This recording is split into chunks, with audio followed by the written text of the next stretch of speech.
And joining me now are Tony Blair's former Special Advisor on Europe policy, Roger Liddell, now Lord Liddell, and the Conservative MEP and one-time Deputy Leader of UKIP, David Campbell Bannerman. Welcome to you both. Roger Liddell, does Britain have any alternative but to pay this money? Basically not. I mean, this is something we signed up to. We signed up. This was a decision taken unanimously by the Council of Ministers that the funding of the EU should be decided on the basis of each country's national wealth and adjusted statistically every year. So how can we reject something we signed up to? We have a reputation in Europe for sticking to our word. If we try now, obviously, at an earlier stage, the government should have been onto this, but they cocked it up.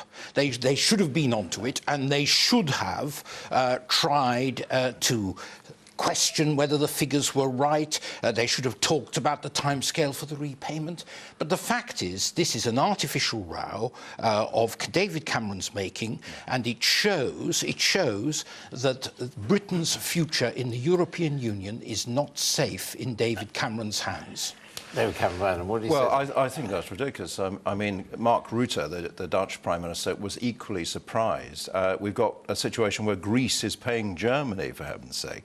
How are we going to that mess? But do you accept it's been done under a contract which we've signed? Well, you know, if you look at the record of the EU, bailouts are illegal, but they bent the rules for that. The EU Court of Auditors, for 18 years in a row, it's refused to sign the accounts of the EU. So I don't think the EU is in a position actually to tell us about the rules and sticking to the rules. I think they can be challenged and challenged legally, and I think we need to bring the pressure on the EU.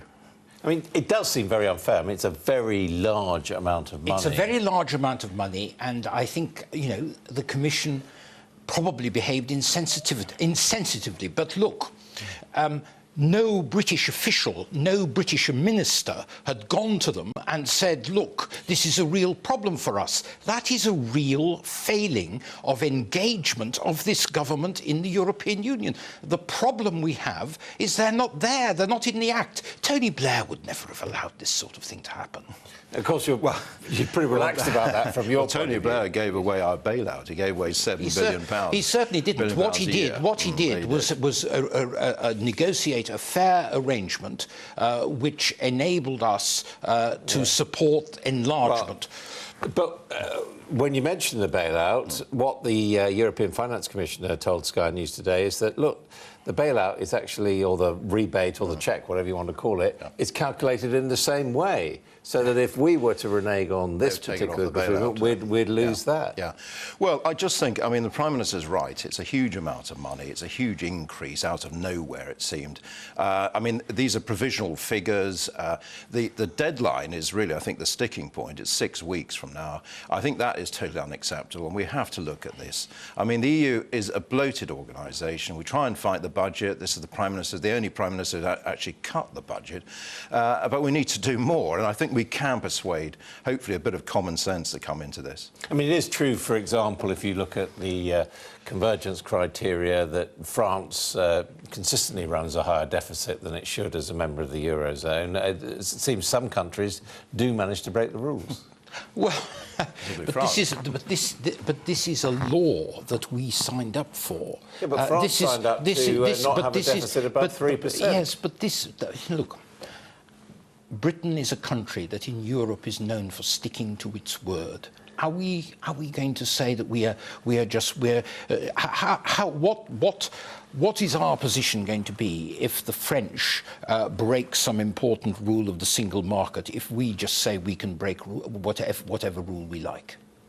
I think that we're putting ourselves in a very weak position. Yeah, but what do you say to the French breaking the existing rules that they've signed up to on deficits? Well, they're in negotiation with the Commission. They're not breaking the rules as yet. Well, what you want to do is negotiate with the Commission.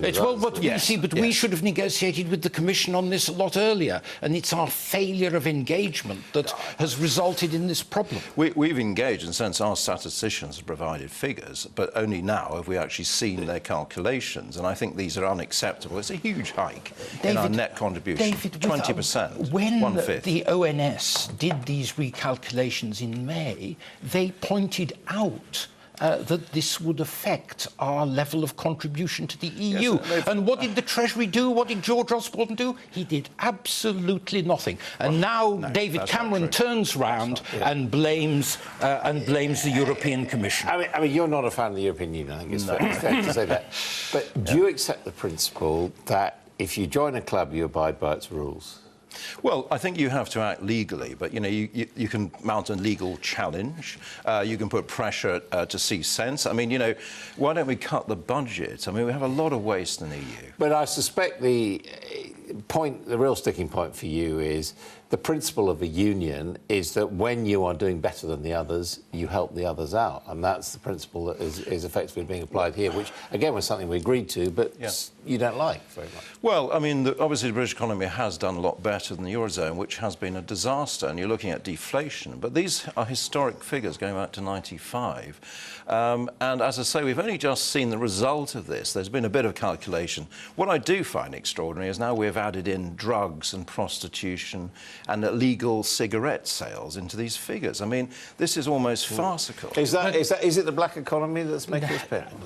It's part of it. I think that there are questionable things which ministers should have raised, but why didn't they? That's the question. Okay. And the second point is that this principle that EU contribution should be based on national wealth was something that Mrs. Thatcher fought for in the 1980s. Okay, David Cameron is saying, oh, no, it's all wrong. I want to ask you one final question, Mr. Campbell Bannerman. What happens, supposing David Cameron, as a lot of people are predicting, in the end caves in and pays us money? Where's his political future lie? I think the Prime Minister's right to fight this. There's a point of principle here. It is a huge rise. Can he afford politically to cave in? I don't think he will cave in. I think we'll find an acceptable solution on this, but we've got to fight it. They really are. It's been the time to just after the Commission is approved and just before they all retire, like Barroso goes. So it is an outrage. OK, we'll have to leave it there. Thank you both very much. Thank you. Thank you.